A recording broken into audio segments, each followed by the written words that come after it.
Welcome to ID TV. Sonu Sood ఎప్పుడు social మీడియాలో ఏదో ఒక సోషల్ వెల్ఫేర్ కార్యక్రమాలు చేపడుతూనే అందరి చేత సూపర్ హీరో, రియల్ హీరో అనిపించుకుంటున్న సోను సూద్ రీసెంట్గా తన బర్త్డే రోజున జూలై 30వ తారీఖున వృద్ధుల కోసం, అంటే పిల్లలు వదిలేసిన వారు లేకపోతే అనాథులు,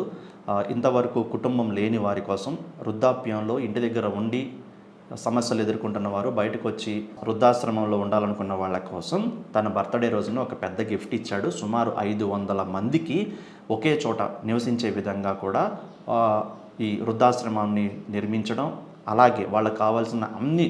వసతులతో కూడినటువంటి సౌకర్యాలు, ఆహారం, ఆహ్లాదకరమైన వాతావరణం,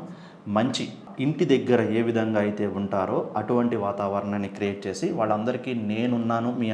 అందరికీ అండగా నేనున్నాను అంటూ కూడా మరోసారి తన మంచితనాన్ని చాటుకున్నాడు. సోను సూద్ చేసినటువంటి ఈ పనికి సోషల్ మీడియాలో అందరూ కూడా హీఈస్ ద రియల్ హీరో అనే ట్యాగ్లైన్తో మళ్ళీ సోను సూద్కి బర్త్డే విషెస్ చెప్తూనే, అలాగే తను చేసిన పని పట్ల కూడా చాలామంది హర్షం వ్యక్తం చేస్తున్నారు.